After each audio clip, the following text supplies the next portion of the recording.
Hello, ladies and gentlemen. I'm Kazim Sayed. I welcome you all at our wonderful webinar today, Exploring Sustainable Development Goals with emphasis on the social pillars. To start with, I would like to invite our first speaker, Professor Dr. Hüseyin Gökçekuş, Dean Faculty of Civil and Environmental Engineering. He's also the Board Chairman of Energy, Environment, and the Water Research Center.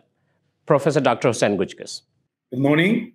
Hello, everybody. I would like to say welcome you all to our webinar, Exploring Sustainable Development Goals with an emphasis on the social pillar. This webinar, organized by Professor Dr. Aşkın Kiraz, Professor Dr. Fahriye Altınay, Professor Dr. Zehra Altınay, Associate Prof. Dr. Youssef Kassem, Farhad Bolouri'nin, and by myself. I would like to say thanks a lot for all my colleagues at the beginning of my presentation. This is my presentation. It's named as Greener Education and Cities, Interlink Renewable Energy Solutions with SDG 4 and SDG 11 for Climate Action. This presentation prepared by my dear colleague, Associate Prof. Dr. Youssef Kassem, and by myself. This is our table of content. I am planning to make a simple introduction. Later on, understanding SDG 4, quality education, understanding SDG 11, sustainable cities and communities, the interlink between renewable energy, education in cities, and at the end, we will give a conclusion. Let's make an introduction. By 2030, the Sustainable Development Goals, SDGs, a set of 17 global objectives established by the United Nations in 2015, aim to address the world's most pressing problems. Ensuring everyone's prosperity, protecting an environment, and eliminating poverty are the goals of these initiatives. The two most significant determinants of the society of long-term well-being are SDG 4, quality education, and SDG 11, sustainable cities and communities. While SDG 11 seeks to create inclusive, safe, resilient, and sustainable cities and human settlements, SDG 4 focuses on ensuring that everyone has access to high-quality education that is inclusive and fair, and on promoting opportunities for lifelong learning. As the urgent problems of the climate change come to light, it is becoming more and more clear that both objectives are essential to building a better world. A society that is prepared to tackle global concerns, particularly those related to environmental sustainability, is greatly influenced by high-quality education, SDG 4. People become more conscious of issues like climate change and renewable energy because education equips them with the knowledge and skills necessary for sustainable development. Additionally, SDG 4 recognizes that access to education is a fundamental human right and promotes equal opportunities for all, especially for marginalized communities. This is significant because education reduces the negative effects on the environment, gives individuals the ability to advocate for positive change, both within and outside of their communities, and helps people understand the importance of living sustainably. In addition to offering vital solutions for reducing the impacts of climate change, renewable energy is essential for achieving SDG 11, sustainable cities and communities, and 4, quality education. Particularly in off-grid or rural areas, renewable energy sources like solar and wind power are crucial for providing schools with reliable electricity in order to enhance educational opportunities and encourage climate-conscious learning environments. Building resilient, sustainable urban ecosystems in cities requires the use of renewable energy. Using renewable energy options can help cities reduce their carbon footprint, increase energy availability, and enhance public health. Nonetheless, the global sustainability agenda places a strong emphasis on sustainable cities and communities, SDG 11, as metropolitan areas are home to the majority of the world's population, considerably worsen the environment. Urbanization has both advantages and disadvantages. Although cities can promote economic growth and creativity, they also face challenges with air pollution, waste management, overcrowding, and the depletion of natural resources. The importance of creating urban landscapes that are resilient to climate change, energy efficient, and capable of supporting a high standard of life for all residents is emphasized by SDG 11.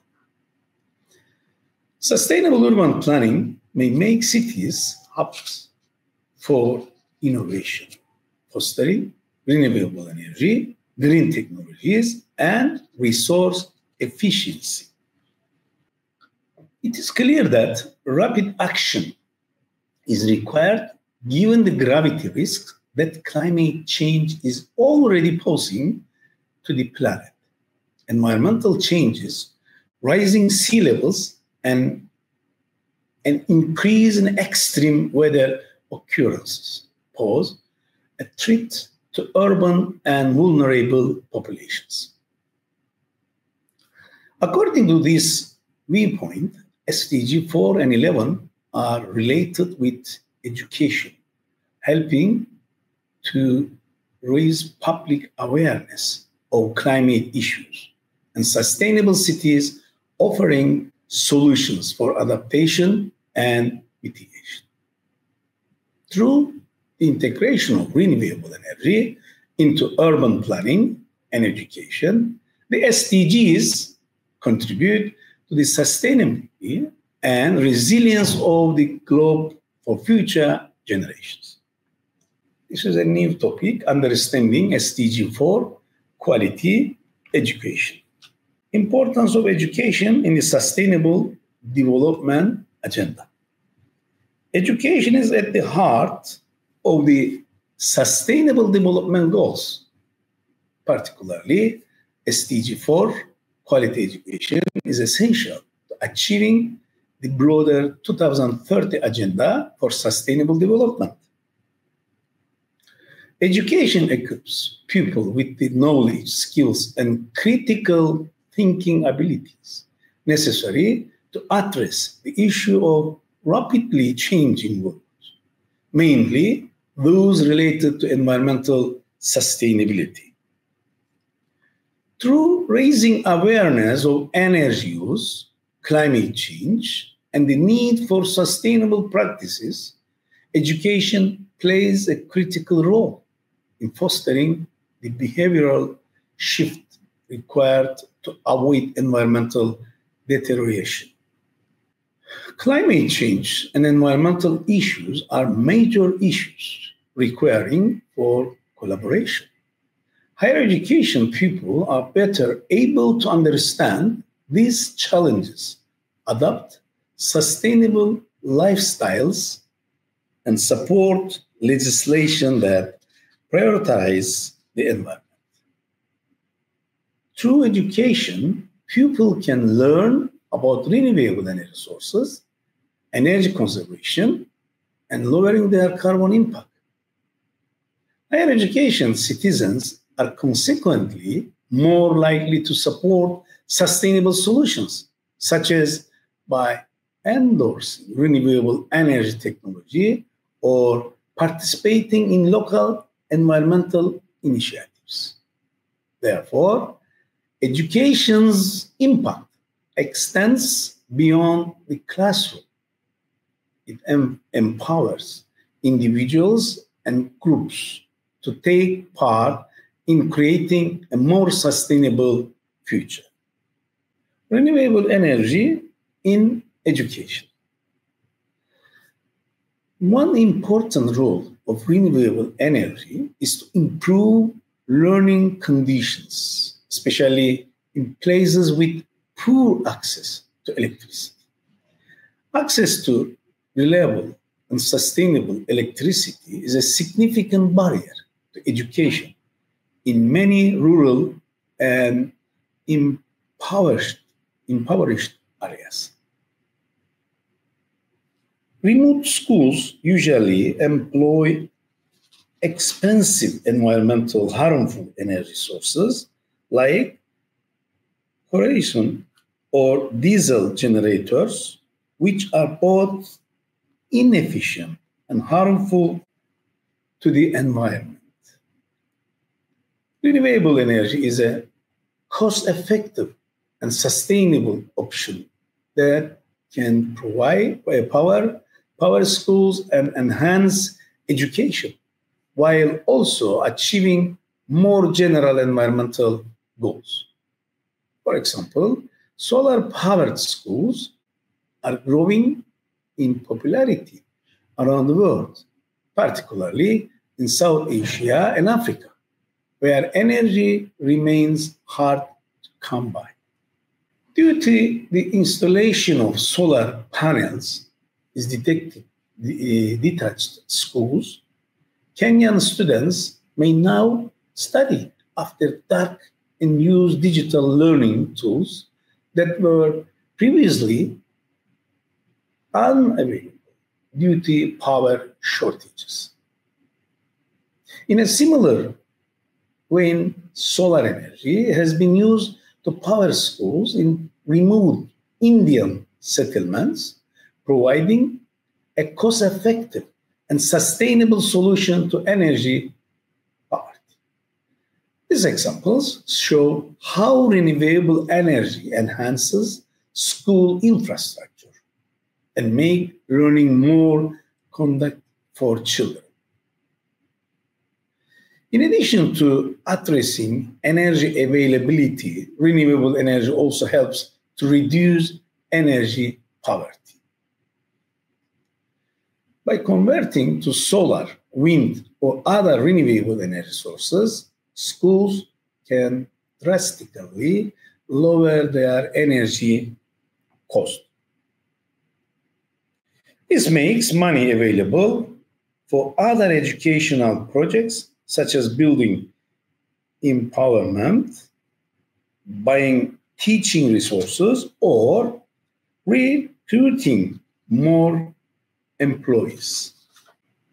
Renewable energy systems, which offer long-term sustainability without depending on expensive or unpredictable fuel sources, can also be managed and maintained by local communities.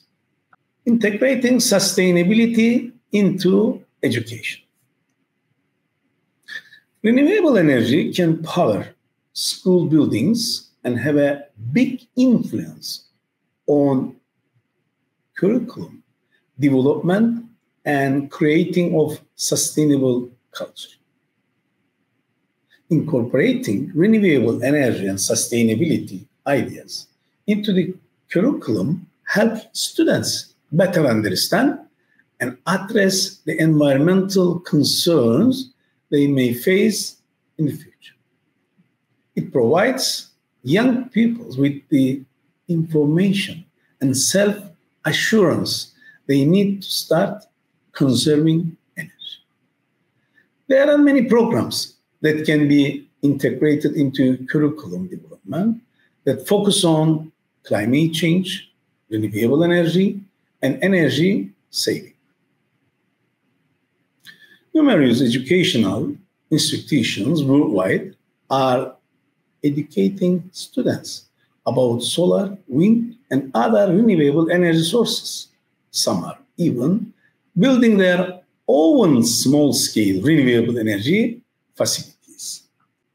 For example, students at particular American schools have developed solar-powered devices as part of their scientific studies, while students in Germany are actively involved in energy-saving projects like the installation and maintenance of solar panels.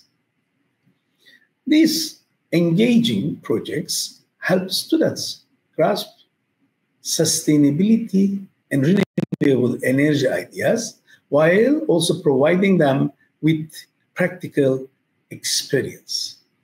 By raising awareness of the broader impact of energy use and climate change, these educational initiatives inspire students to adopt more sustainable lifestyle choices.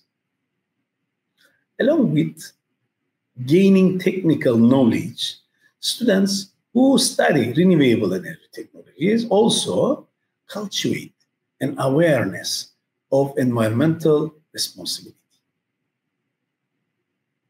This empowerment extends beyond the classroom because educated individuals are more likely to support green energy policies, have an impact on their communities, and come up with innovative solutions to local environmental issues.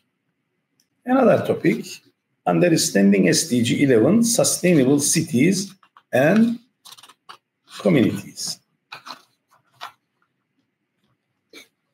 Urbanization and its environmental impact. The rapid growth of urbanization during the last century has presented challenges as well as opportunities for global development. Cities currently house more than half of the world's population, and this number is expected to increase significantly over the next several decades. In addition to being centers of economic growth, creativity, and culture, cities also deal with some of the most pressing environmental issues. Growing urban populations are accompanied by increases in pollution, waste production, and energy use. Cities are accountable for almost 70% of global greenhouse gas emissions due to their heavy reliance on fossil fuels for vessels, heating, and electricity production. Furthermore, urbanization leads to larger depletion of resources since the demand for land, water, and raw materials rises faster than sustainable management practices. The environmental impact of cities is influenced by their insufficient disposal of waste, inefficient energy systems, and significant infrastructure size.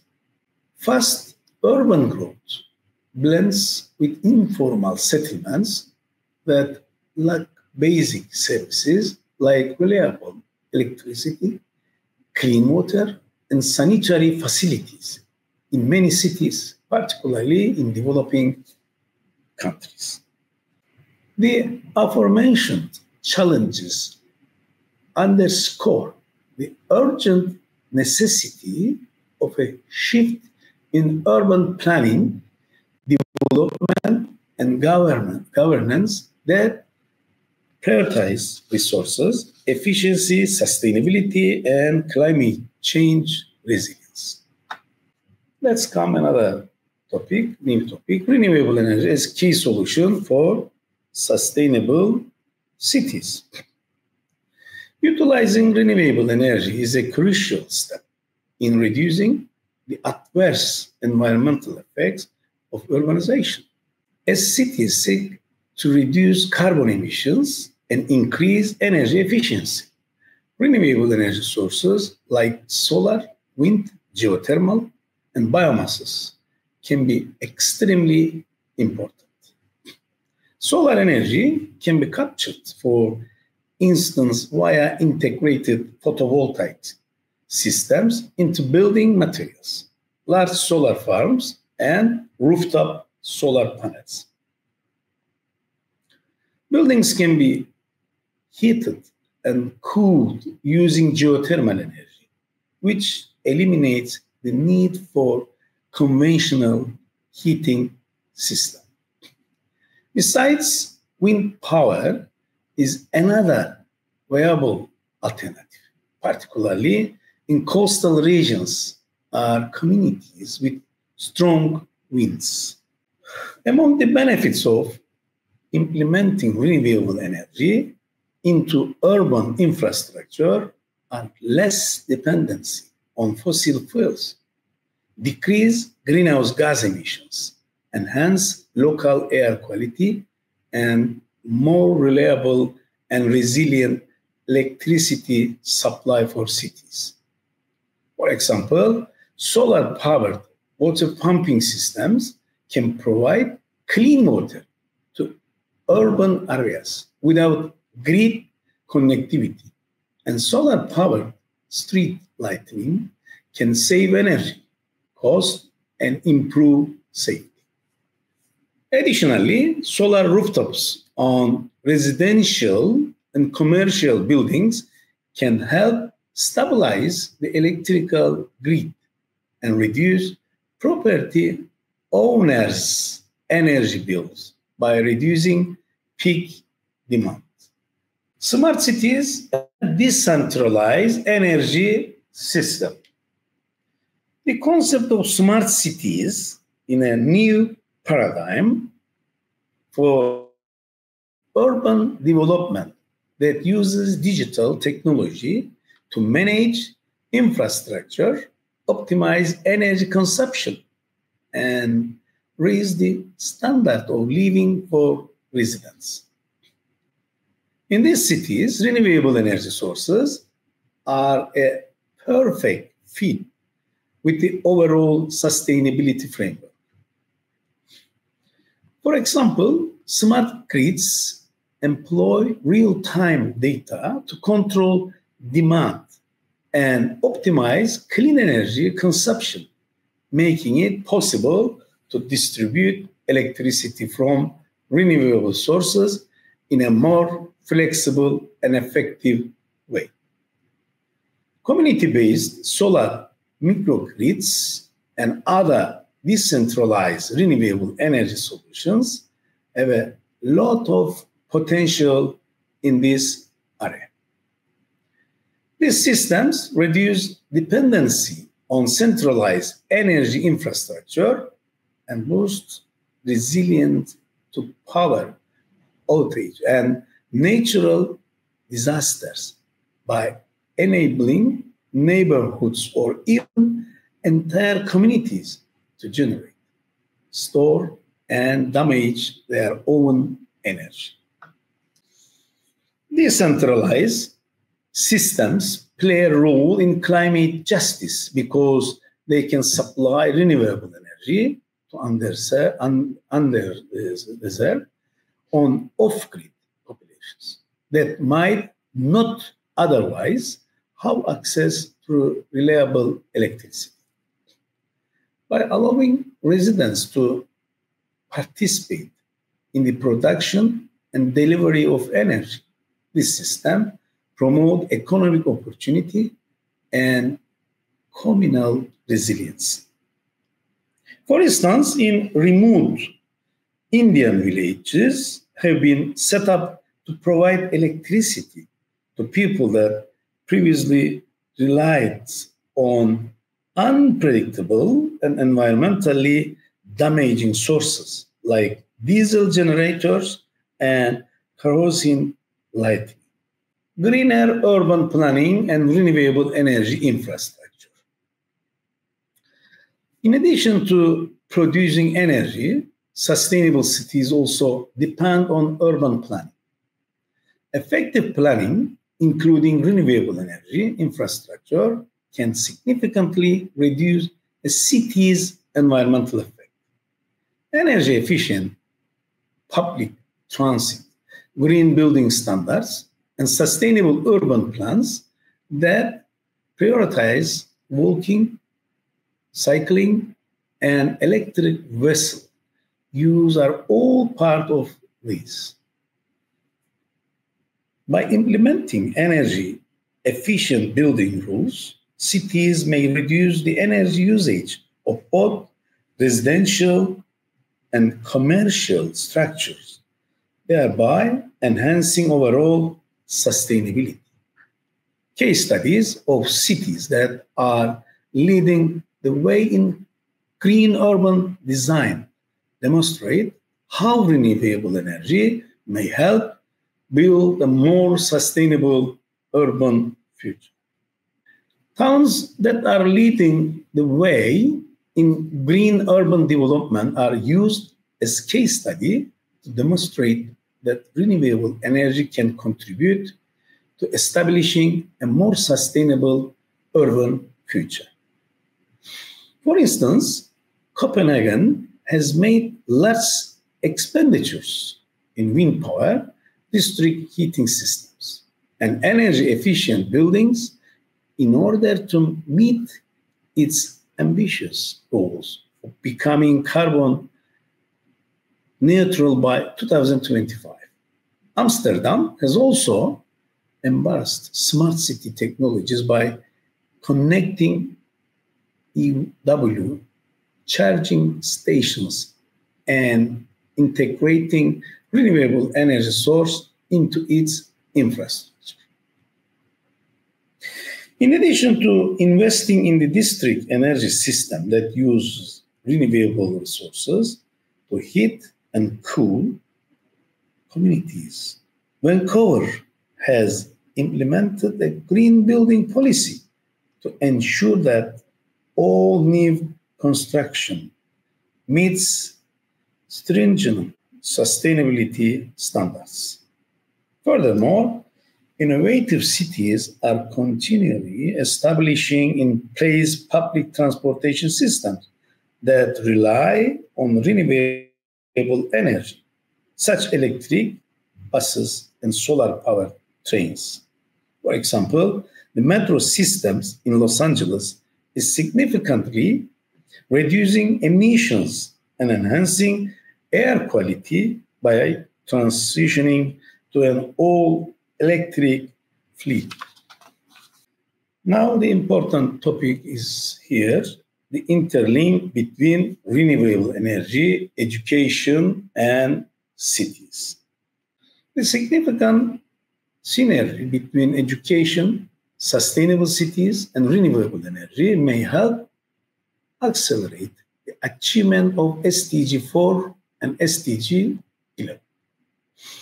This connection is predicated on the knowledge that, in addition to reducing carbon emissions and enhancing sustainability in metropolitan areas, renewable energy can be utilized to enhance educational outcomes and produce a new generation of climate-conscious citizens.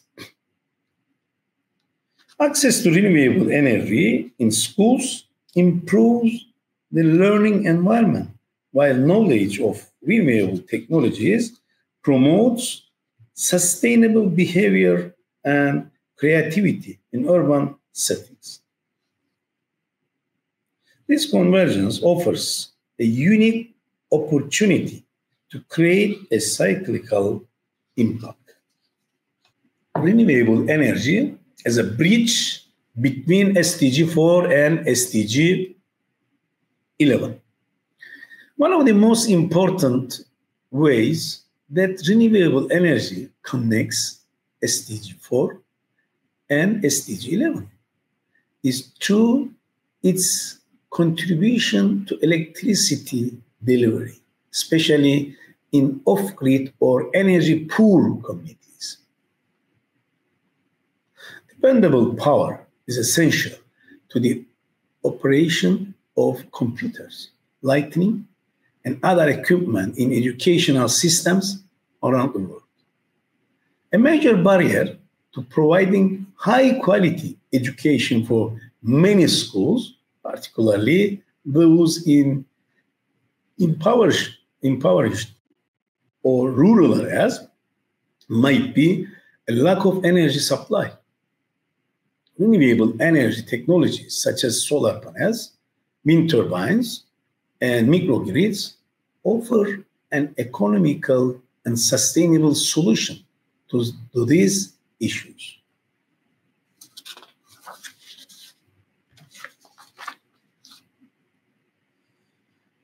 In locations where electricity grids are unreliable or unavailable, solar-powered schools can ensure that students can study after dark, access digital learning tools, and take part in interactive classes that were previously inaccessible.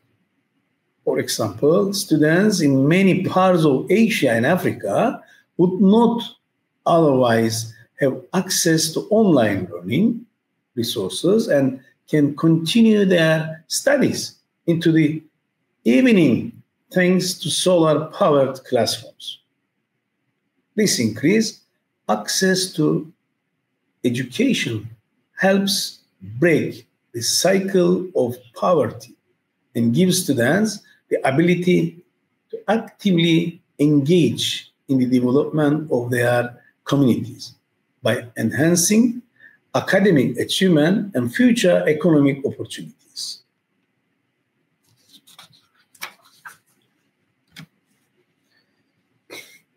Educating students about renewable energy technologies such as solar, wind, and biomass also makes them more capable of using that knowledge in their communities and bringing about change. In this way, integrating renewable energy into the classroom not only boosts the school's energy capacity, but also encourages students to support sustainability in their homes and communities.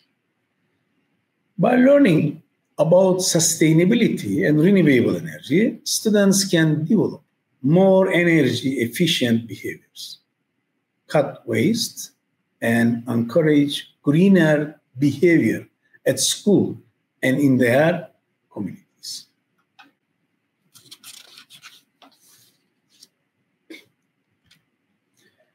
Examples of how energy access in schools enhances educational outcomes.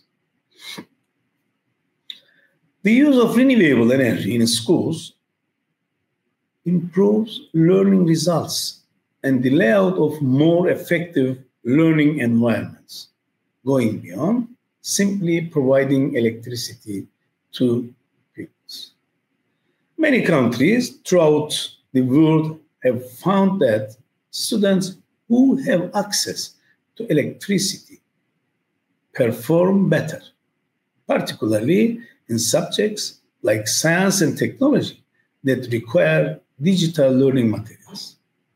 Digital educational tools, computers, and internet connections, for instance, are powered by solar energy and have the potential to completely transform the educational processes. With fewer textbooks and other resources available, rural schools can enhance their curriculum and increase learning possibilities by having access to online resources.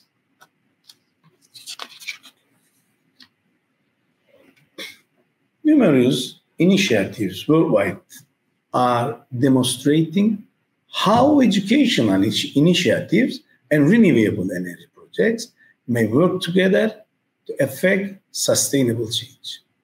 For example, the Barefoot College in India trains rural women to become solar energies, giving them the skills and knowledge necessary to install, run, and maintain solar power systems.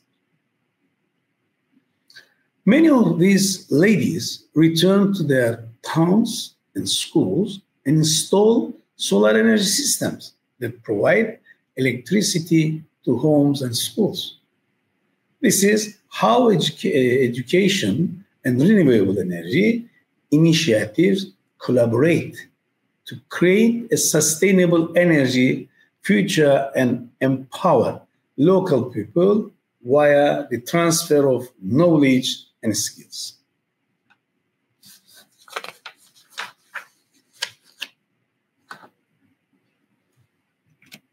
In Kenya, organizations like a Solar Sister are working to install solar-powered lighting systems in schools so that students can resume their studies after dark. Training on solar energy solutions is now being offered as part of the program.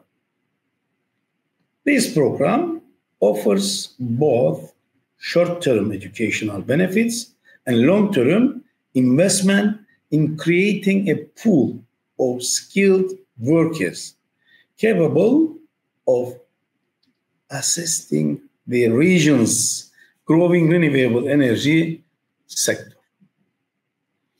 These examples demonstrate how regional curriculum can incorporate renewable energy projects, offering changes to expand knowledge of clean energy technologies and real-world solutions.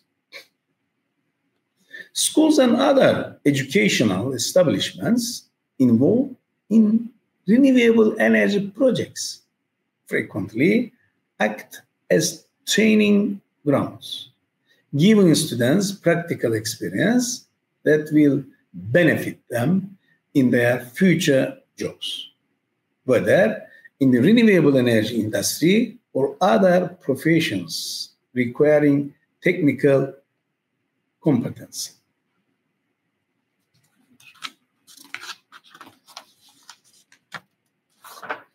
Creating learning ecosystem in cities. Urban areas have the potential to become centers for renewable energy, innovation, and learning ecosystems. Cities' concentrations of infrastructure, technology, and human capital makes them ideal for fostering collaboration and knowledge exchange around sustainability and energy innovation. In order to create integrated learning and innovation ecosystems, focus on sustainable energy solutions. Urban schools, colleges, and research centers can work with businesses, local governments, and international organizations.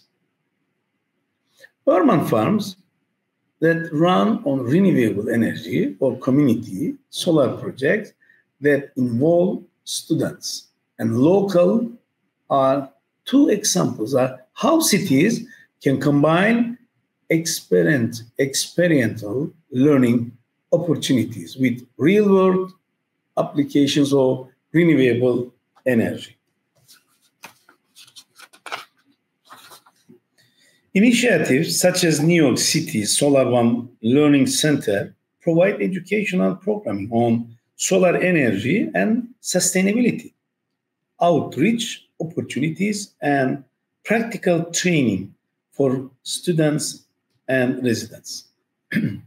Cities such as Berlin and San Francisco are investing in community level education about renewable energy in a similar manner, allowing citizens, particularly children, to engage directly with solar energy projects and support the city's sustainability measures.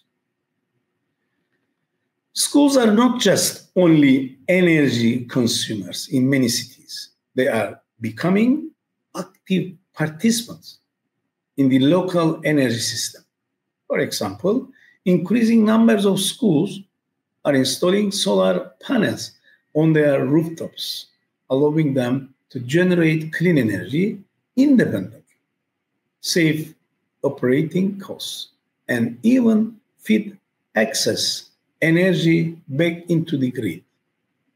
Through these initiatives, schools are transformed into living laboratories where students may engage directly with renewable energy systems and closely examine the impact of clean energy technologies. For example, California schools are setting the bar for solar energy installations and energy efficiency, with many districts implementing large-scale solar initiatives that serve as educational tools for students in addition to saving money. Let's come to conclusion. This is my last part of the presentation. SDG 11 and SDG 4 can be achieved through the usage of renewable energy.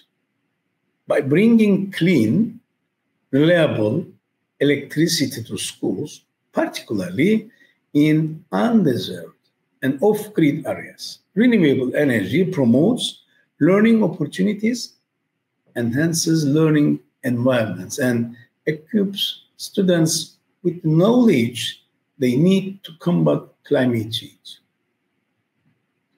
However, metropolitan regions might become resilient, sustainable communities through the use of renewable energy source, like solar, wind, and geothermal power, which will reduce emissions, improve energy efficiency, and promote healthier living conditions.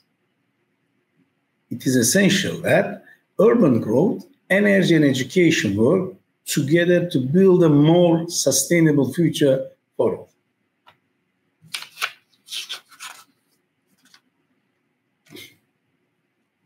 Realizing this potential requires cooperation from governments, academic institutions, local governments, and private sector.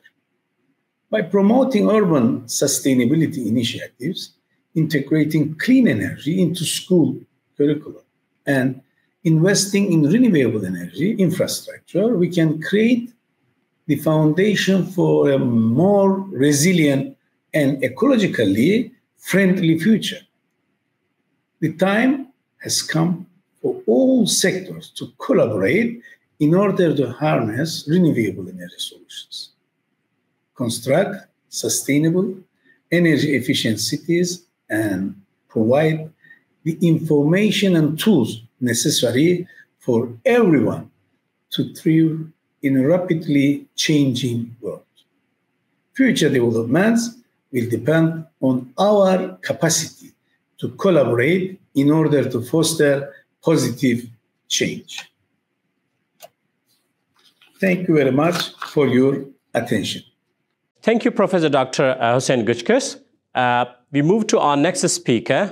Our next speaker is Professor Dr. Aşkın Kiraz, a faculty member of Assoc Faculty of Education, Head of Environmental and Education Management. Hello, dear participants. Today, I want to talk about the SDG 5, gender equality. And my presentation's title is Exploring Sustainable Development Goals with an emphasis on the social pillar, SDG 5, gender equality. Sustainability is the use of resources to meet today's need without compromising the ability of future generations to meet their own needs. This concept is considered as a whole with its environmental, social, and economic pillars. Sustainability aims not only to protect natural resources, but also to ensure social justice, economic prosperity, and environmental balance together. United Nations Sustainable Development Goals. In 2015, the United Nations identified 17 Sustainable Development Goals that aim to build a sustainable world by 2030. These goals aim to eliminate poverty, protect the planet, and support all people to live in peace and prosperity. The SDGs can be listed as follows, as we remember. Pillars of sustainable development. There are 3 pillars of sustainability: environmental sustainability, economic sustainability, and social sustainability. Environmental sustainability, protection of natural resources, sustainable management of ecosystems, and combating climate change. Economic sustainability, continued economic growth and equitable distribution of resources. Social sustainability, developing issues such as social justice, equality, access to education, and health services. What is social sustainability? Social sustainability is a sustainability pillar that aims to protect the well-being of individuals and communities, their access to equal rights, social harmony, and social justice in the long term. This concept includes basic elements such as human rights, equality, cultural diversity, education, health, and social participation. Social sustainability aims to strengthen social resilience and harmony by improving people's quality of life. What are the main elements of social sustainability? First one, we see equality and justice, providing income distribution, equal opportunities, and justice in access to services among individuals in society is of fundamental importance. Preventing discrimination and supporting disadvantaged groups are important goals of social sustainability. Education. Education is one of the building blocks of social sustainability. By providing equal access to quality education for all individuals, potential to contribute to society is increased. Health. Access to health services, meeting basic needs such as clean water and hygiene, contribute to individuals living in a physically and mentally healthy life. Social participation and harmony. The participation of community members in decisions is an element that strengthens social harmony and supports communities. Increasing participation ensures that individuals feel they belong to society. Cultural diversity and heritage. Preserving cultural diversity and transferring it from generation to generation is an important part of social sustainability. This contributes to the strengthening of ties between communities. Social resilience. The capacity of communities to recover from crises and challenges refers to social resilience. This is achieved by strengthening social services, infrastructure, and community ties. Importance of social sustainability. Increases the well-being of the society, supports social justice, strengthens resilience to crisis, protects cultural heritage. Social sustainability policies. Social sustainability requires comprehensive policies implemented through the collaboration of governments, civil social organizations, and individuals. Example policies may include improving social protection programs, providing equal access to education and health services, preventing child labor and human rights violations, strengthening local and global communities. Social sustainability is not just a goal, but a process that enables individuals and societies to live in a more just, equitable, and peaceful world. social sustainability development goals. There are many goals within the United Nations Sustainable Development Goals that directly support the social sustainability dimension. These include quality education, gender equality, reducing inequalities, sustainable cities and communities, peace, justice, and strong institutions, partnership for purposes. SDG 5, gender equality. The main goal of this aim is achieve equality for women and girls and all forms of discrimination.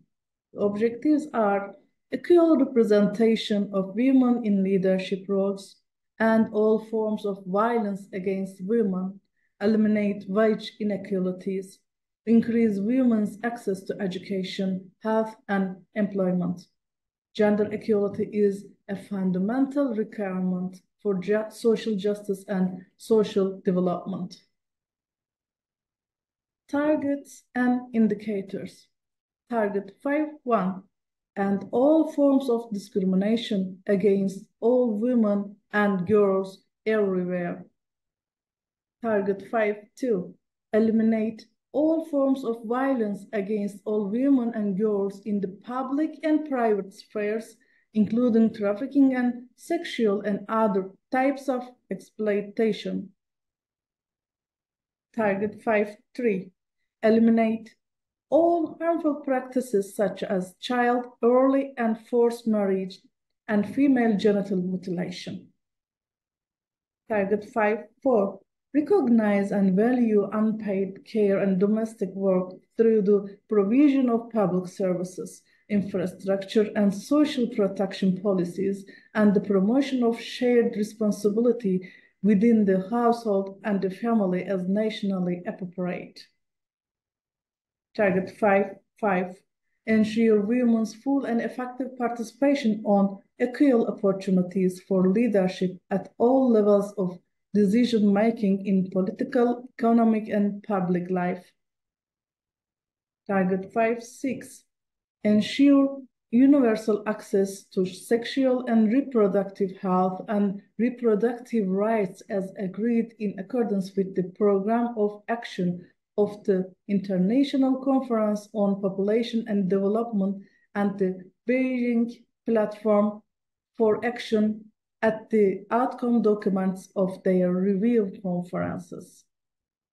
Target 5A, undertake reforms to give women equal rights to economic resources as well as access to ownership and control over land and other forms of property, financial services, inheritance, and natural resources in accordance with national laws. Target 5B, enhance the use of enabling technology, in particular information and communications technology, to promote the empowerment of women. And target 5C, adopt and strengthen sound policies and enforceable legislation for the promotion of gender equality and the empowerment of all women and girls at all levels. What has been done?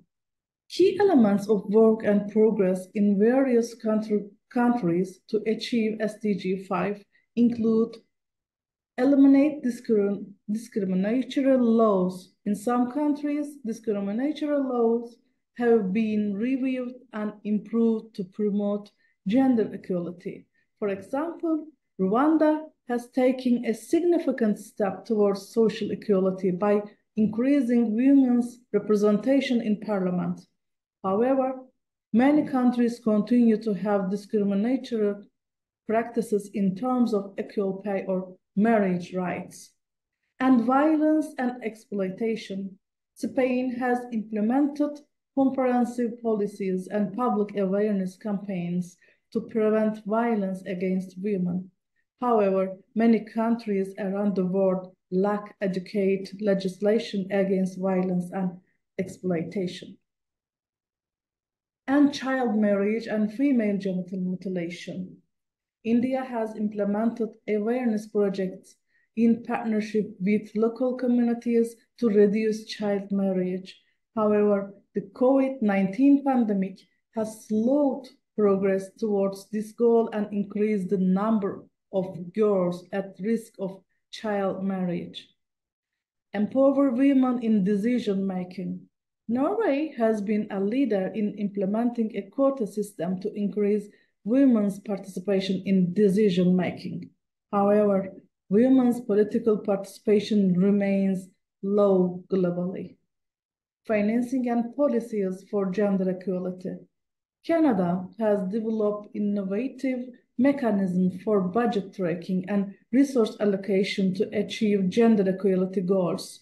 However, many countries lack such systems, are unable to effectively implement gender equality policies. Achieve gender equality and empower all women and girls. What is the current situation?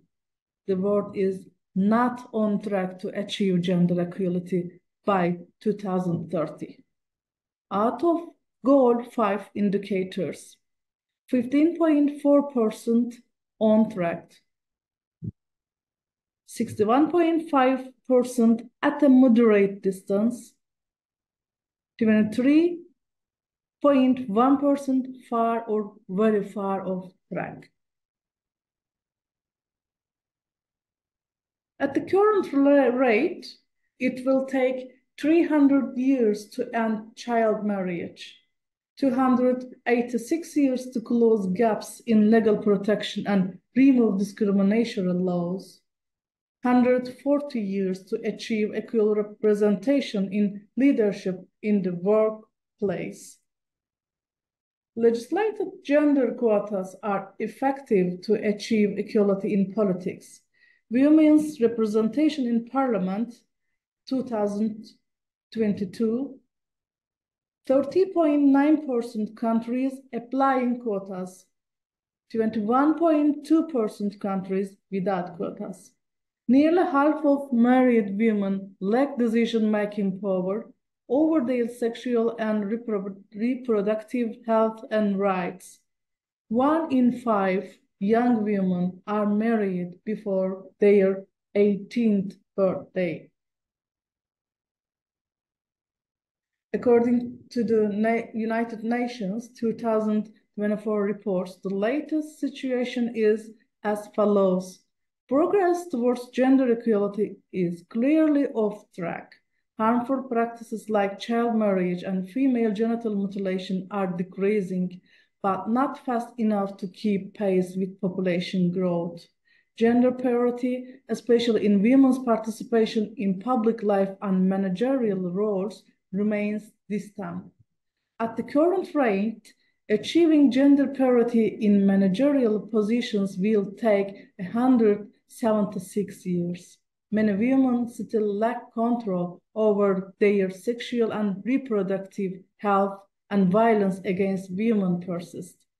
Urgent action is needed to challenge basic social norms, eliminate harmful practices, and change discriminatory laws. Increasing women's leadership roles and investments in gender equality are crucial at national, regional, and global levels. Based on data collected in 2022, in 120 countries, 55% of the countries lacked non-discrimination laws that prohibit direct and indirect discrimination against women, and half of the countries continued to lack quotas for women in the national parliament. Globally, around 640 million girls or women were married before age 18, with India accounting for 1/3. While progress has reduced child marriage, still 1 in 5 young women are married before 18, down 22% in 2013. Despite averting 68 million child marriages in this period, the pace isn't sufficient to eliminate the practice by 2030. Over 230 million girls and women worldwide are estimated to have undergone female genital mutilation as of 2024, an increase of 30 million compared to the last estimate in 2016. On an average day, women spend about 2.5 times as many hours in unpaid domestic and care work as men, according to the latest data between 2000 and 2022. Progress in women's political participation remains slow. As of January 1st, 2024, women held 26.9% of seats in national parliaments worldwide, marking a modest increase of 4.6 percentage points since 2015. In 1 in 3 of the 49 countries with data, less than 50% of women and men have ownership secure rights over agricultural land. Furthermore, there is a notable disparity between women and men's agricultural and ownership, with men owning land at least twice as often as women in almost half of the countries. Legal protections for women's land rights are low or not existent in approximately 58% of the reporting countries. In 2023, 78% of the global population aged 10 and above owned a mobile phone. Women were approximately 8% less likely to own a mobile phone than men in 2023, a decrease from 10% in 2020. Data from 105 countries or areas for the period 2018-2021 shows that 26% of countries globally have comprehensive systems to track and make public allocations for gender equality. 59% have some features of a system, and 15% do not have minimum elements of these systems. What are the solution suggestions? First, legal regulations and policies, removal of discriminatory laws, budgets for gender equality, laws on violence against women. 2, economic empowerment, increasing women employment, entrepreneurship support. 3, education and awareness, increasing educational opportunities, transformation of social norms.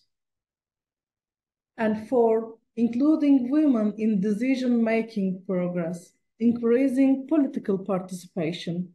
Quota systems can be implemented to increase the representation of women in decision-making mechanisms at local and national levels. Leadership training. Training programs should be organized to increase the number of women leaders. 5, global and local collaborations. International cooperation. International assistance and information sharing should be increased for projects targeting SDG 5. Collaboration with civil society organizations. Access to resources for organizations working in the field of women's rights should be facilitated and their projects should be supported. 6, technology and digital transformation. Digital access and education.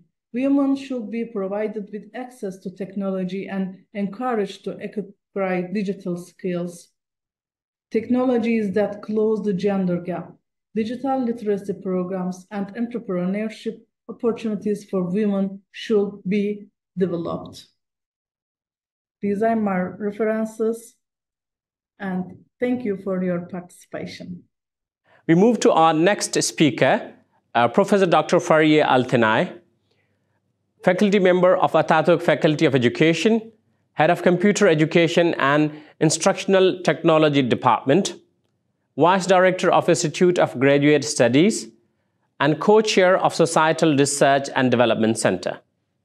Dear all, welcome to my session. Today I'm going to deliver a speech about the reducing inequalities based on sustainable development goals. I am very pleased together. I am Professor Fahriye Altınay. I am the co-chair of the Societal Research and Development Center, Vice Director of Institute of Graduate Studies, and the head of the Department of the Computer Education and Instructional Technology at Faculty of Education in Nearest University. Today, I am going to discuss about the Sustainable Development Goals. As you have seen that there are 17 goals to transform our world. So in my part, I am very pleased to discuss about the reduce inequalities, SDG 10, on behalf of my experiences and my studies and projects that I have conducted.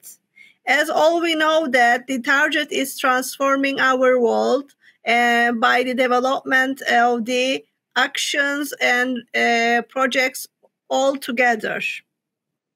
Today, as we are going to discuss about the Sustainable Development Goals, SDG 10 relies on the reducing inequalities. As a part of the active member of the Societal Research and Development Center, I can say that this center can be an example for this goal by their actions and activities and the project. For example, Societal Research and Development Center focuses on disability, children, women, well-being, elderly, intergenerational interaction, young people, and health of the society. Although different SDG goals are integrated, the activities of the Societal Research and Development Center main aim is to overcome inequalities, making the actions of the solidarity together with the members of the Societal Research and Development Center. When we look at the reducing inequalities, it is important to extend the dimensions and the subheadings of this goal. First of all, we know that ensuring that the income of the bottom 40% of the population continuously increases and is sustained at the rate higher than the national average. It is very important to promote the empowerment and social, economic, and political inclusion of all, regardless of age, gender, disability, race, ethnicity, religion, economic, or other status. That's why Societal Research and Development Center try to point out the gender, disability, and the understanding of the other factors who makes an diversification in the population and this society. After that, we need to aware on providing equal opportunities and reducing inequalities by eliminating discriminatory laws, policies and practices, and supporting appropriate legislation, policies, and action in this context. In the fourth point of the SDG 10, adoption of the policies and increasing equality, especially fiscal, wage, and the social protection policies, are highly important. Improving the regulation and the supervision of global financial markets and institutions and strengthening the implementation of such regulations is very important. In the sixth statement of the SDG 10 is ensuring better representation of developing countries, making their voices heard in decision-making process in global, international, economic, and financial institutions, in order to ensure the existence of more effective, reliable, accountable, and legitimate institutions. Just because of this, it is very important to focus on the facilitating systematic, safe, orderly, responsible migration and displacement of people through the implementation of planned and well-managed migration policies, as we are experiencing all around the world. In this respect, based on this 10.7 statement, there is an important to focus on the application of principles of special differentiation treatment for developing countries, in the particular the least developed countries according to World Trade Organizing agreements. And then promoting cash flows and official development assistance, including foreign direct investment to countries where the need is greatest, especially the least developed countries, African countries, small island developing states, and landlocked developing countries according to national plans and programs. In this respect, reduce transaction costs for migrant remittance to below 3% and eliminate remittance corridors. By understanding the statements of the SDG 10 goals and under the subheadings, there is an important ideas to see the future direction of the education.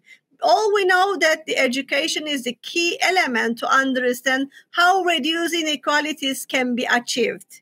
Therefore, based on the UNESCO report, we need to understand how to organize the actions for common good to against inequalities to make that we are safe when everybody is safe. The right to education, another important point to understand the importance of the connectivity and access to knowledge and information by the idea of for all. The value the teaching profession and teacher collaboration by encouraging conditions that give for frontline educators autonomy and flexibility to act collaboratively. In order to understanding the solidarity that we are safe against inequalities, promoting student, youth, and children's participation and right is very important. Intergenerational justice and democratic principles should be organized and applied to all levels of the education. Protecting the social spaces provided by school, not the school like a physical space, it should be considered as the school as a separate space-time for collective living. In this respect, these actions can protect our to make the prevention of the inequalities. Making free and open source of technologies available to teachers and students, ensuring scientific literacy within the curriculum, protecting domestic and international financing of public education by making the advances of the global solidarity to end current levels of inequality highly important. For the quality of the education, we know that we need to understanding the equal access to quality preschool education, even in the free primary and secondary education, making equal access to affordable technical, vocational, and higher education, and increasing the number of people with the qualification necessary for finance success is very important. Ending discrimination in education, universal verbal and numerical literacy, sustainable development and world citizenship education by building and improving the inclusive, safe school atmosphere and applications are very important. Increasing higher education scholarship opportunities for developing countries is very important to understanding the merits of the quality of education. While we need to consider education in the reduced inequalities, we need to know that we need to acquire equal opportunities in education. Therefore, creating and developing educational opportunities sensitive to children and people with disabilities, gender equality, and creating safe, non-violent, and inclusive, effective learning environments for everyone is very important.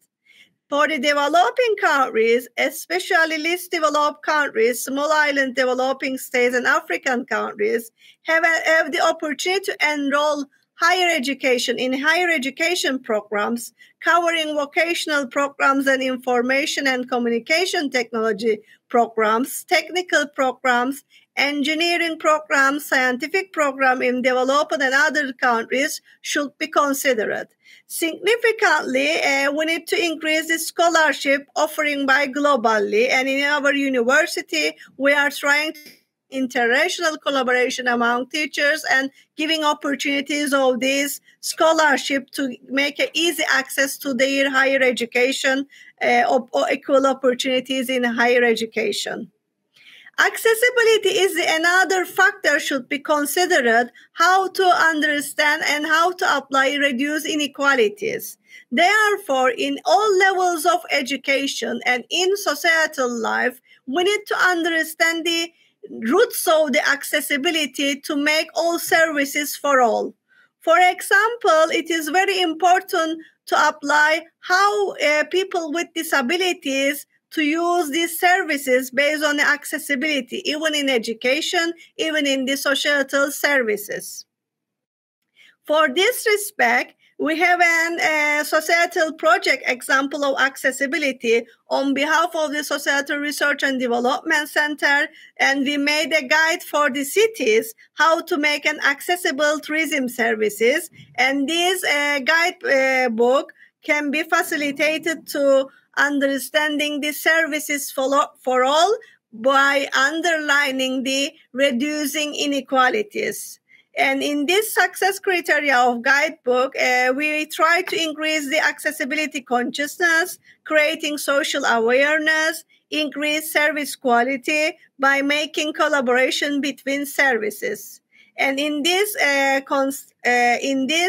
guidebook, we try to focus on the basic concepts of the accessibilities and actions. We try to make a local governance, politics and strategies, education, technology and smart cities, infrastructure and services, and culture tourism based on an accessibility. I think this is a great example how higher education institution makes an integration of societal value-adding actions by the Societal Research and Development Center in order to put a point of the how to make reduce inequalities based on SDG 10.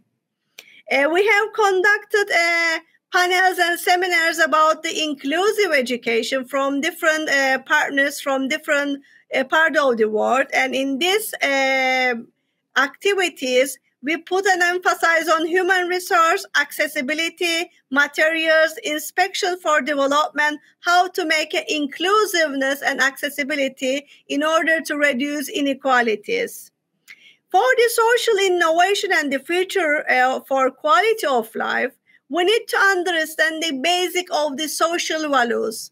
As all we know that SDG goals, especially SDG 10, reducing inequalities, we need to create an awareness and consciousness on how the diversification and the management of this diversification can be achieved.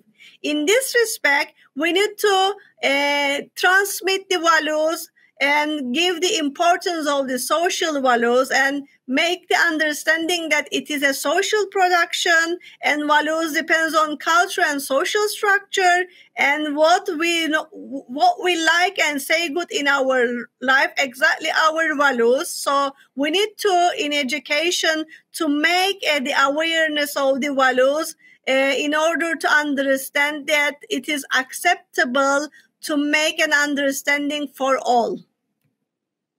Also, values can be defined in different ways, and we need to underline that values can be a collective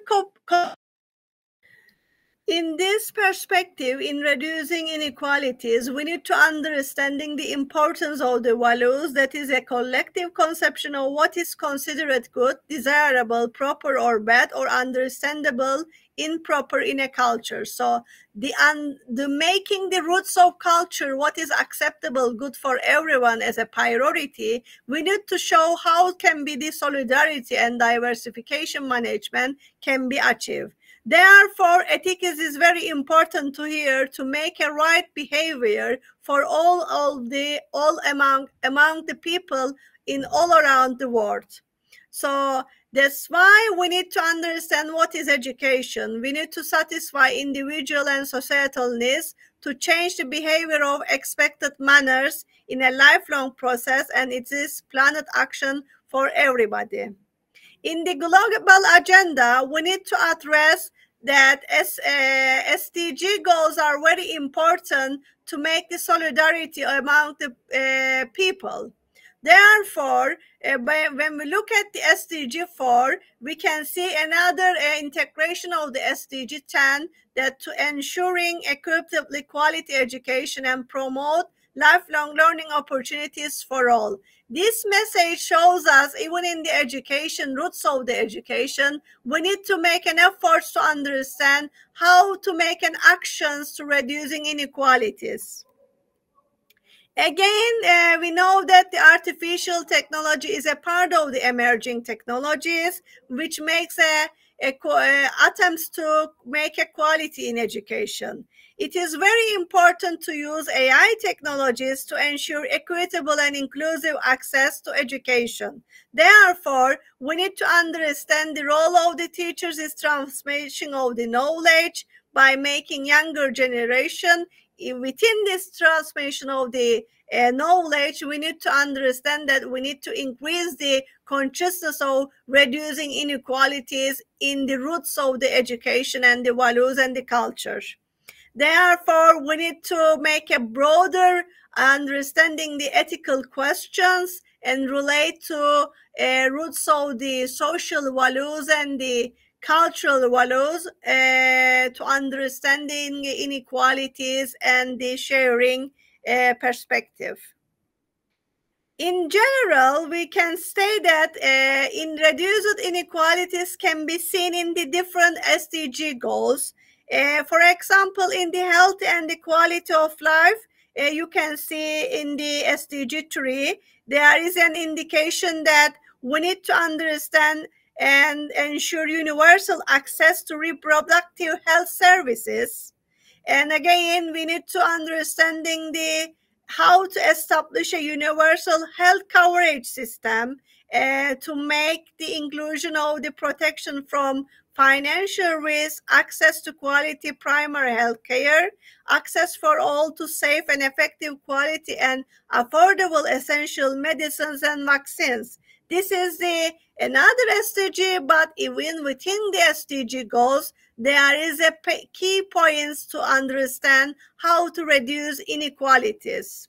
For the quality of education, I mentioned before that we need to make an elimination of the gender inequalities in education, making vulnerable people, including people with disabilities and children, have an equal access to education and vocational trainings. Also, we need to make an infrastructure and all the establishment of education system to make them to learn knowledge and skills that they need to require, and making the appreciation of the global citizenship and appreciation of the cultural diversity and culture's contribution to sustainable development. Another option is we need to understand in the SDG 8, ensuring the gain, decent work and economic growth. So how to make an solidarity and equality in this economic growth and work context is very important. Sustainable societies, again, we need to ensure universal access to safe, inclusive, accessible green spaces and public spaces for women, children, older people, and people with disabilities. You can see even in this SDG goal, again, there is a reducing inequalities options and activities we need to merge and make a collective efforts. For the responsible production and consumption, you can see that ensuring that everyone and everywhere has knowledge and awareness about sustainable development and lives in harmony with the nature, peace, justice, and strong institution. In the 16 SDG goal, there is a statement of the promoting the role of law at national and international levels and ensuring equal access to justice for all. For the SDG 17, you can see that partnership for purposes is again very important to understanding the collective decision and increased by the availability of quality, timely, reliable data disaggregated by income, age, race, ethnicity, immigration status, disability, geographic location, and other relevant attributes in national context. There is a responsibilities for sustainability. So we need to understand how to make a value-oriented approach in order to understanding the opportunities and threats of reducing inequalities. Therefore, being value-oriented approach by merging solidarity, prosperity, and sustainability is very important. Building bridge between countries and cultures and sectors are very important to understanding the responsibilities for sustainability. We have a project on behalf of the Societal Research and Development Center about women entrepreneurship and monitoring, women who have children with disabilities, and they are going to deliver their digital stories, how become an effective and successful woman in their life stories as a woman entrepreneur by having children with disabilities. In this project, we are going to explore the empowering journey of mentorship and entrepreneurship amid children's disabilities as an ethnographic study on women. And the main goal of this project is to make a document of personal narratives of women who are raising with children with disabilities. So this is very important to take a two-dimension woman and this disability topic on the efforts of the Societal Research and Development Center in order to achieve the efforts in reduced inequality SDG 10. In this respect, we are going to draw an attention future of education based on a strategic management and well-being. So solidarity, partnership, collaboration is highly important to make an interaction, social inclusion, motivation, cultural identity, and value-adding actions based on inclusiveness is very important for our center, for our research studies and project. I would like to closing remark like a saying, possible or not possible. We need to fly on the wall to extending the capacity buildings for teachers, for sectors, and different partners of the societies. And we need to learning new technologies. We need to create a pedagogical implementation to enrich the facilities of the education just because of reducing inequalities in SDG 10. Strategic planning is institutional and national levels are highly important. These are the references. Thanks for your listening and thanks for your attention for my session. Thank you, Professor Fahriye.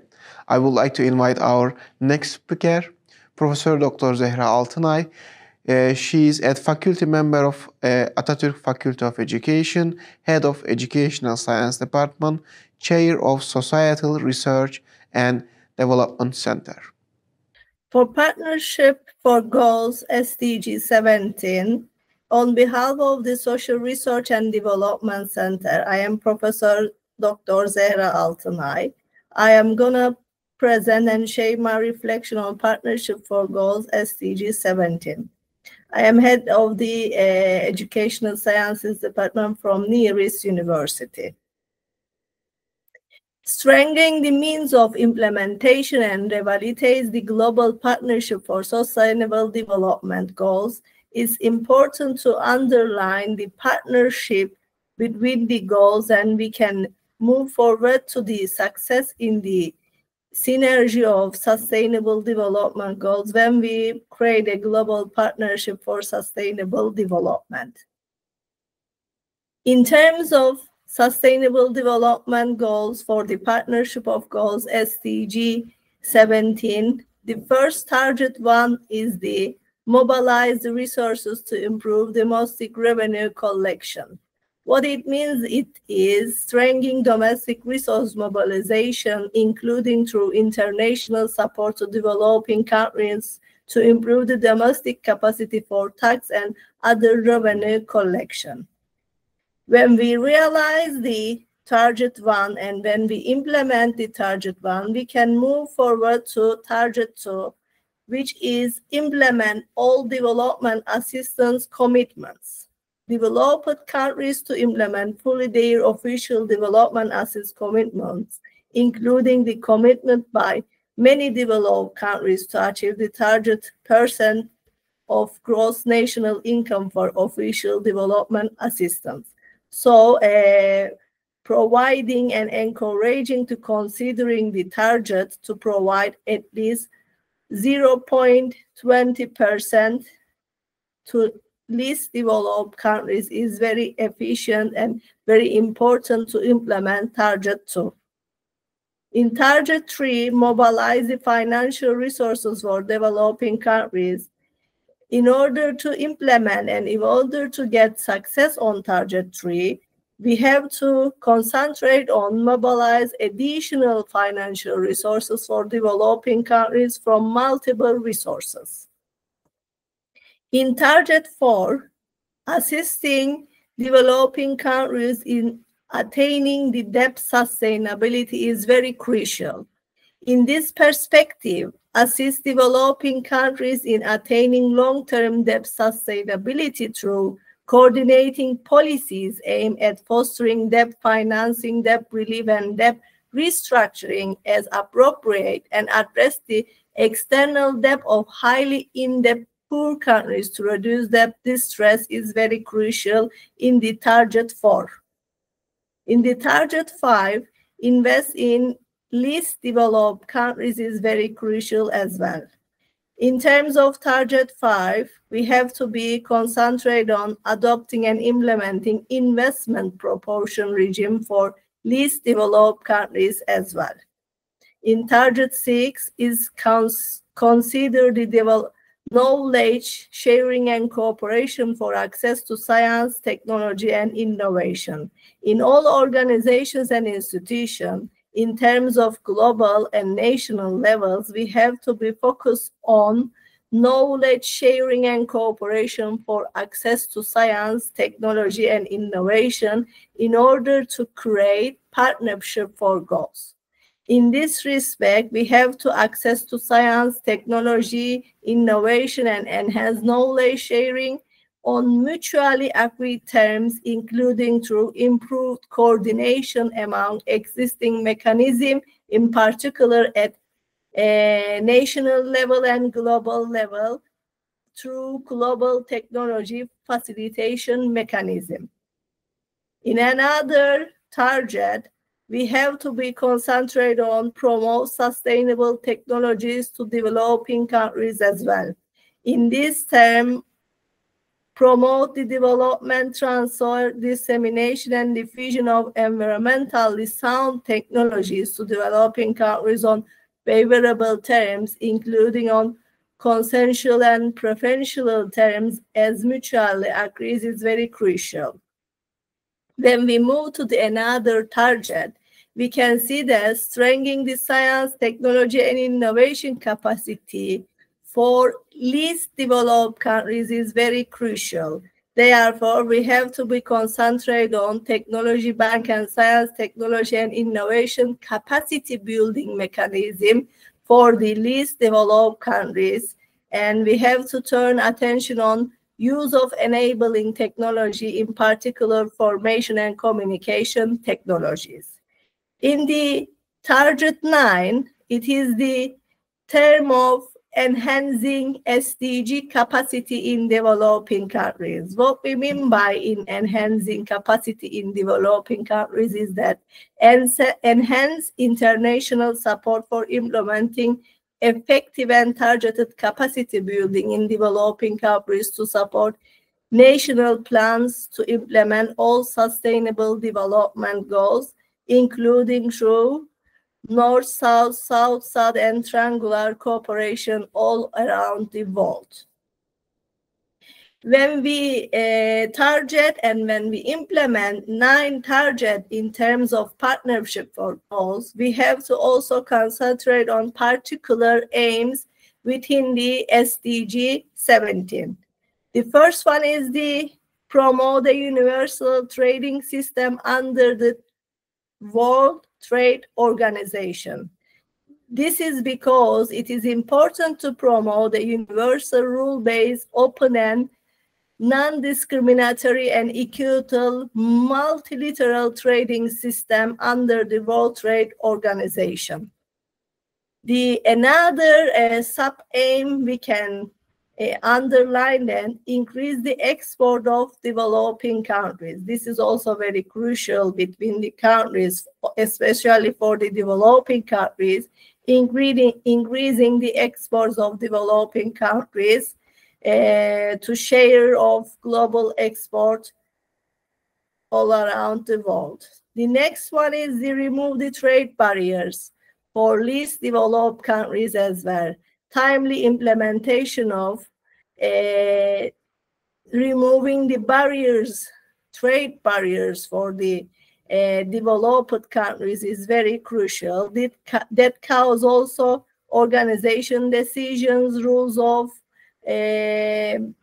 countries, which could be more transparent, simple, and contribute facilitating market access. The next one is the enhanced global macroeconomic stability. This is also very crucial, and which includes the policy coordination and policy coherence on macroeconomic stability. The next one is the enhanced policy coherence for sustainable development. This is very also crucial, which I mentioned in the last macroeconomic stability as well. The next one is the respect national leadership to implement policies for sustainable development goals. While we are creating policies for the partnership for goals, we have strong need respect national leadership to implement policies for sustainable development goals. They are because to establish and implement policies for poverty and sustainable development goals is very crucial. The next one is the enhance the global partnership for sustainable development goals. This is also complementing multi-stakeholder partnership that cause mobilization, sharing knowledge, expertise, technology, and financial resources, which creates support the achievement of sustainable development goals in all countries, in particular developing countries as well. The next one is the encouraging effectiveness partnership, because without considering partnership, we cannot say we can succeed the partnership for goals. That is because we need to concentrate on encouraging and promoting effective public, private, and civil society partnership, building on experience and resources strategies of partnership within the terms of partnership goals under the SDG 17. The next one is the availability of reliable data. Without knowing the reliable data and enhancing capacity building to support developing countries is not efficient to move forward. That is because we have to consider enhanced availability of reliable data like income, gender, age, race, ethnicity, status, disability, geographic location, and other characteristics relevant in national contexts. The next one is the further development measurement of the process, how we can measure the progress on sustainable development. That is because building on existing initiatives to develop measurements of progress on sustainable development that complement gross domestic product, support statistical capacity building in developing countries. Those are the aims that shows us how we can target and how we can modify sub-aims to success on sustainable development goals in 17. We can find these resources from the internet resources that I underline in my slides. In my presentation, I create a content which is very important to capture how we can move forward in SDG 17, Partnership for Goals, which includes my content, which includes rapid improvements of technology and way of learning. As an institution, we have to capture how to adapt and how to modify rapid improvements and technology and how to internalize way of learning in different ways. So we can also, when we realize the target, we can also underline the pros and cons of implementation across nations. If we know and if we compare pros and cons of implementation across nations, we can know what is the lack of implementation and how we can collaborate, coordinate it together in order to create partnership for goals.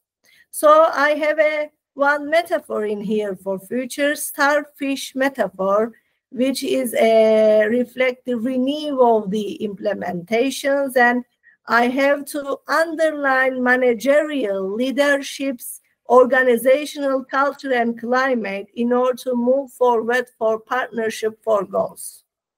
So we are in here because we underline from the targets and sub-aims of the partnership for goals in Sustainable Development Goal 17, collaborations and projects are very crucial. And the networking is very crucial, how we integrate and how we create partnership with others. That is because we are in here to consider collaboration and projects, education and networking. We have 3 stages that then we deliver and reflect on how to create these networking, collaboration, partnership, and education.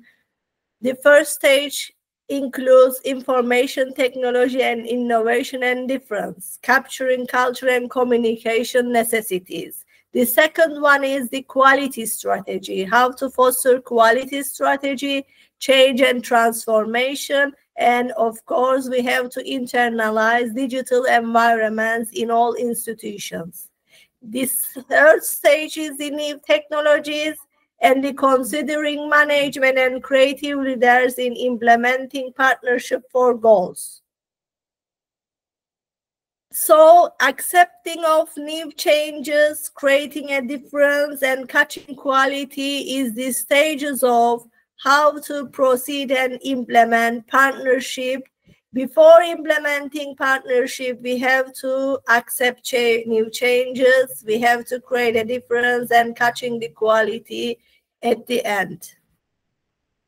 When we say effective, smart learning environments, we have to also consider sustainable planning and development for the learning environments. And we have to foster communication practices by considering equality, service in relation to the needs and expectations of others, and based on the lifelong learning, intellectual capacity building with smart learning environments philosophy. In the first stage, when we consider rapid improvements of technology and ways of learning, we have to consider institutional decisions. Integrating society and universities, collaborating with other institutions, doing research significantly on social issues, and considering research, innovation, and competitiveness in our institutional decisions is very crucial decisions that has to be considered. I can give examples from my institutional social projects. We create a platform about decreasing inequalities, which called Unobstructed Information Technology Platform. And regularly we are doing sustainable activities on unobstructed information technology, and also internet and child panel, happy families projects, and the courses. Those are the concrete examples how we proceed institutional social projects and how we can merge society and institution based on a sustainable development and sustainable policies. Of course, we have to turn attention on new tendencies, which is change and development, digital transformation, adaptation to social values and ethics, collaboration among associations, skills and professional development in institutions, new codes of learners, and equal life in managerial levels.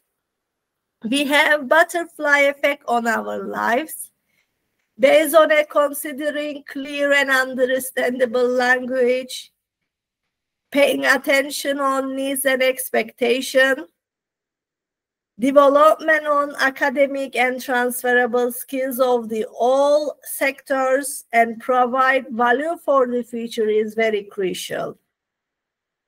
We need new ways for community learning, which we can call partnership.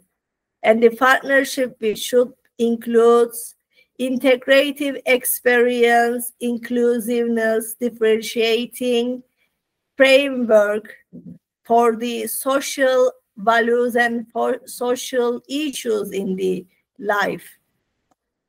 We have also internalization of social responsibility, love, respect, empathy, and sustainability training.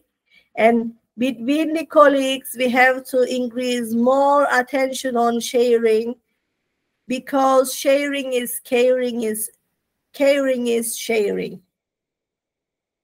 We have to be more smart, share, motivation, action, respect, and transformation should be included all institutions. We have to be more focused on project-based actions, because life itself is project.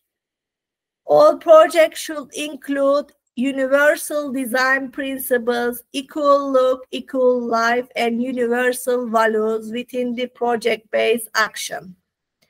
Of course, all around the world, we have to be more concentrated on cultural diversity and differences. Within the learning communities, time and micro-level support, self-responsibility, problem-solving and innovation, evidence-based reasoning and active engagement, intellectual capacity building and training should be included to the learning communities. In local, national, and international projects should be set, which includes engagement, social interaction, sense of community, proceed learning organization, and policy meeting, workshop, and conferences should be included all institutions. Within the institution, we have to also delegating, mentoring, sharing, peer learning, synergy, evaluation as an opportunity for the institution. We have to be more propose feedback and development, portfolio stories, and digital tools. We have a metaphor, starfish, which represent renew, rebirth for the future. With this metaphor, we need to do multi-professional teams. We have to renew our system and policies. We have to more focus on efficiency in terms of time and cost. Facilitation on learning communities and expertise should be included in institutions. Assessment is a part of implementation. Technical infrastructure, paying attention on needs and expectation and analysis, regular measurements should be included in institutions. Of course, based on discussed literature, we can see solidarity, partnership, collaboration, interaction, motivation, innovation, risk management, social justice are the very interconnected terms to implement strategic management in institutions. Those are also critical keywords just to proceed partnership for goals within the institution in national and international level. We know quality have behavioral and responsible attempts. In behavioral ones, setting aims, deciding on politics, identifying roles, educational and activities, monitoring programs, networking, diffusion of knowledge, communication should be considered within the organization. In responsibility areas, developing programs, affairs, institution, environmental leadership, organizational culture, budget and management should be well internalized. When we turn into theory to practice, we can say that time management, relation management, all levels of interaction and negotiation, sensitivity training, community learning and technology, skills development, act for future and art of partnership for all is very crucial when we theory to practice. For the future of quality in Sustainable Development 17, we have to set change and improvements in managerial practices. We have to consider how we can change and implement service differences and service differentiation. We have to more focus on branding, adaptation, intellectual capacity and access, and competitive advantage in national and international levels. In innovative steps for quality, in the personal and institutional levels, we have to be clear on objectives, open for different perspectives. We have to be success-oriented actions, reflect image and reputation, use creative minds, and act with learning communities. In the organizational culture, we have to put more energy on synergy between visible aspects and invisible aspects. All organizations should consider visible aspects and invisible aspects in a synergy and interconnected in terms of symbols, slogans, and shared values and understanding together. For the success indicators of the culture, we have to internalize organizational values. We have to more focus on satisfaction and pleasure on work, define roles, high motivation, high productivity, adaptation to work environment, and voluntary participation to any task is very crucial. For better quality attempts in terms of organizational culture, as I said, these are very important for partnership as well. Group dynamic and learning communities, collaboration, job description, democratic work environment, communication, and shared values are crucial. You can see another metaphor in here, because adding values to quality improvement is also very crucial. Achieving uncertainty, a more design thinking approach. As we said in the targets of SDG 17, external and internal evaluation for cross-verification from the communities and experts are very crucial. And we have to be involved continuous learning about quality to match strong bonds between SDGs and partnership for goals. In the quality indicators, we have to keep in mind and implement management, economic, technological infrastructure, learning environment, satisfaction, projects and collaboration, intellectual capacity as an indicator for the future steps. For the steps toward equality, creating sustainable and participative decision-making is very important. During the process, evaluating resources, creating active engagement, and use and learn more voices of the participants and involvements are very crucial. When we look at the universities as an example, universities for the future should be more open, transformative, transnational. They have to more focus on research and innovation, and they have to be consider their organizational culture and also national level cultural and values within the society. I can give the institutional practice examples from my research center, Social Research and Development Center. Create collaborative project, doing collaboration with other institutions in nation and international level. Through the workshop, conferences, and training, we try to create policy development on actions and share these policies with other institutions. In our board members, you can observe the global partnership in order to create exchange of ideas, sharing knowledge and ideas in policy developments in national and international level. And through seminars and conferences, we try to more focus on training and capacity building part and target of the SDG 17 in our implementation.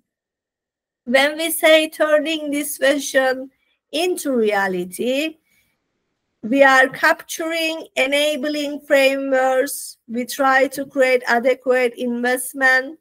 We try to proceed strong leadership, try to create reform academic careers, promote interdisciplinarity, and try to strengthen civic engagement, collaborate with non-governmental organizations, all levels of organization from the society.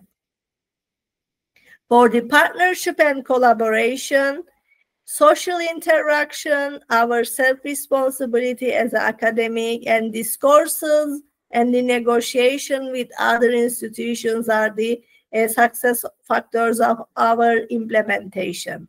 In the managerial perspectives, we try to create a more friendly and collaborative climate within the center, and we try to create partnership policies with others. And we try to proceed research-based project in managerial perspectives. For the system effectiveness in general, we can say that partnership for goals can be successful when we touch with the leadership role in managerial success. And when we do collaborative activities, which creates personal learning space as well, smart learning strategies with others, and when we create proactive strategies which cause positive attitudes, creating portfolio stories of the success stories of the other institutions and other collaboration, and art of partnership can create a system effectiveness for partnership for goals. From my perspective and experiences, I can give few suggestions. You need to improve your institutional potential and fit organizational culture and trust. You have to keep communication and empathy between stakeholders and these project partners. You have to create your own institutional story, because these stories is very crucial for benchmarking strategy. You need to enhance intellectual capacity building in national and international knowledge sharing events. And also you have to keep continuous evaluation by learning communities in your institution and in your nation as well. The global goals can only be met if we work together. Thanks. We move to our next speaker, Farhad Bolouri'nin. He is a faculty member of Faculty of Civil and Environmental Engineering. Ours from the environmental laws capacity building series. Ours is about the Aarhus Convention with Professor Dr. Hüseyin Gökçekuş and me, Farhad Bolouri'nin. But Professor had a health problem, and I present for you. This is a convention on access to information, public participation in the decision-making, and access to justice, environmental matters. If you see the picture related to that, you see information, participation, and justice. Yes. In this slide, you see in first and second page of this convention, you see so many recalling, affirming, I don't know, recognizing, something like that. It is because of this is not the first convention. So it refers and reference to the previous ones. For example, in the first line, you see recalling Principle 1 of the Stockholm Declaration on Human Environment. In the second one, you see recalling also Principle 10 of Rio Declaration on Environment and Development, and so on. So 2 pages, you have like these ones about the recalling and other things. And after that, if we have an overview, it is the related to the United Nations Economic Commission for Europe. Please. Okay. Yes, it is a convention on access to information, public participation in decision-making, and access to justice in environmental matters. It was adopted on 25 June 1998 in the Danish city of Aarhus at the 4th Environment for Europe Ministerial Conference. It entered into force on 30 October 2001 and has been ratified by 46 countries and the European Union. It is right-based, enabling current and future people to access information in government decision-making on any matter concerning the local, national, and transboundary environment. It also promotes public participation in decision-making and provides the right to access to justice through body fails to meet the convention's principles or environmental law in general. There is an Aarhus Convention Compliance Committee with overview mechanism that enable people communicate their concern over a public body's non-compliance. The focus of the convention is on procedure rather than the on standards, something which has become a point of criticism, as have the exclusion of private bodies, as well as concern over the extent to which NGOs or non-governmental organizations represent people effectively. Okay, here we can focus in everything that we said in the previous slides. For example, for access to information refers to the public's right to receive environmental information held by public authorities. This includes information on the state of environment, policies or measures affecting the environment, public health and safety, where these are affected by the state of environment. About the public participation, refer to the public's right to participate in environmental decision-making. Public authorities are required to allow the general public and environmental NGOs to meaningfully participate in decision-making regarding projects affecting the environment and plans and programs relating to the environment.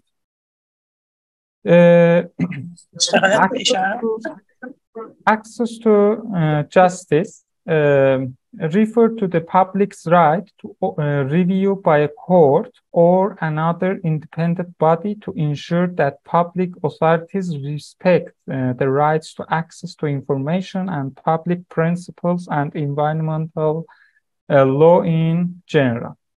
About the objectives, the Aarhus Convention is at the heart of ensuring the environmental democracy by laying down a set of basic procedural rights of the public, imposing obligations on public authorities to make these rights effective, increasing transparency, making government more accountable to the people.